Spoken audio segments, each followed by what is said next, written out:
নির্বাচন যত এগিয়ে আসছে জামায়াতে ইসলামীর নেতাদের মাথা যেন ততই বিগড়ে যাচ্ছে। তারা বেফাঁস মন্তব্য করার প্রতিযোগিতায় নেমেছে। কেউ প্রশাসনকে নিয়ন্ত্রণ করার কথা বলছেন, কেউ সোজা আঙুল বাঁকা করে ঘি নিতে চাচ্ছেন। এবার এ তালিকায় যুক্ত হয়েছে জামায়াতে ইসলামীর কেন্দ্রীয় কর্মপরিষদের সদস্য এবং চট্টগ্রাম ১৫ আসনের দলের মনোনীত প্রার্থী শাহজাহান চৌধুরী। ২০২৫ সালের ২২ নভেম্বর সন্ধ্যায় চট্টগ্রাম নগরের জিইসি কনভেনশন সেন্টারে জামায়াতের নির্বাচনী দায়িত্বশীলদের এক সমাবেশে বক্তৃতা দিয়েছেন শাহজাহান চৌধুরী। সেখানে তিনি বলেছেন, জামায়াতে ইসলামীর জন্য আজকের এই সুযোগ ভবিষ্যতে আর আসবে না। শাহজাহান চৌধুরী আরও বলেছেন, আমি ন্যাশনালি বলবো না, যার যার নির্বাচনী এলাকায় যারা প্রশাসনে আছে তাদের অবশ্যই আমাদের আন্ডারে নিয়ে আসতে হবে। আমাদের কথায় উঠবে, আমাদের কথায় বসবে, আমাদের কথায় গ্রেফতার করবে, আমাদের কথায় মামলা করবে। নির্বাচন নিয়ে জামায়াতের অন্যতম একজন প্রভাবশালী প্রার্থীর এমন বক্তব্য ব্যাপক বিতর্ক সৃষ্টি করেছে। তবে জামায়াতের সমর্থকরা বলছে, শাহজাহান চৌধুরীর বক্তৃতা কাটছাট করে ভাইরাল করা হয়েছে। অবশ্য জামায়াতের আরও কিছু নেতার বক্তব্য নিয়ে সাম্প্রতিক অতীতে বিতর্ক হয়েছে। বিশেষ করে পিআর পদ্ধতির নির্বাচন ও গণভোট ইস্যুতে জামায়াতের অন্যতম প্রধান দুই নেতা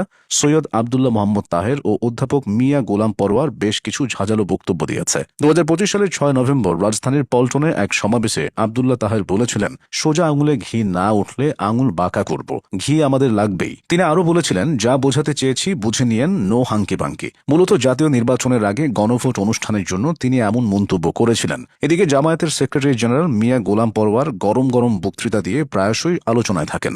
সম্প্রতি জামায়াতের সমালোচনা করে এনসিপির শীর্ষ নেতা নাহিদ ইসলাম একটি ফেসবুক পোস্ট দিয়েছিলেন। তার পরিপ্রেক্ষিতে গোলাম পরোয়ার বলেছিলেন, জন্ম নিয়েই বাপের সঙ্গে পাল্লা দিও না। গোলাম পরোয়ার আরও বলেন, একটা দল ফেসবুকে স্ট্যাটাস দিয়ে বলেছে জামায়াত সংস্কার অংশীদারিত্বের রাজনীতি, দেশ গঠন ও অভ্যুত্থানে কোনো ভূমিকা রাখেনি। তোমরা নতুন দল, রাজনীতিতে জামায়াতের সঙ্গে পাল্লা দিতে গেলে বহুদূর যেতে হবে। এই বক্তব্যের পর তার রাজনৈতিক শিষ্টাচার নিয়ে কেউ কেউ প্রশ্ন তুলেছিল। গণ অভ্যুত্থানের পর মুক্তি পেয়েছেন ৭১-এ মানবতা বিরোধী অপরাধের দায়ে অভিযুক্ত জামায়াত নেতা এটিএম আজহারুল ইসলাম। সেই আজহারুল ইসলাম সম্প্রতি ফেনীতে জামায়াতের এক পথসভায় বক্তৃতা দেওয়ার সময় বলেছেন, আওয়ামী লীগই হচ্ছে প্রকৃত স্বাধীনতা বিরোধী। কেন্দ্রীয় নেতাদের পাশাপাশি বিতর্কিত মন্তব্য করে আলোচনায় এসেছেন জামায়াতের অনেক স্থানীয় পর্যায়ের নেতাও। মাস কয়েক আগে চট্টগ্রাম বিশ্ববিদ্যালয়ের শিক্ষার্থীদের সাথে এলাকাবাসীর সংঘাতে ব্যাপক হতাহত হয়। ওই ঘটনার কিছুদিন পর হাটহাজারী উপজেলা জামায়াতে আমির ইঞ্জিনিয়ার সিরাজুল ইসলাম জোবরা গ্রামবাসীর সঙ্গে এক মতবিনিময় সভা করেন। সেখানে তিনি বলেন, চট্টগ্রাম বিশ্ববিদ্যালয় আমাদের পৈতৃক সম্পত্তির উপর প্রতিষ্ঠিত।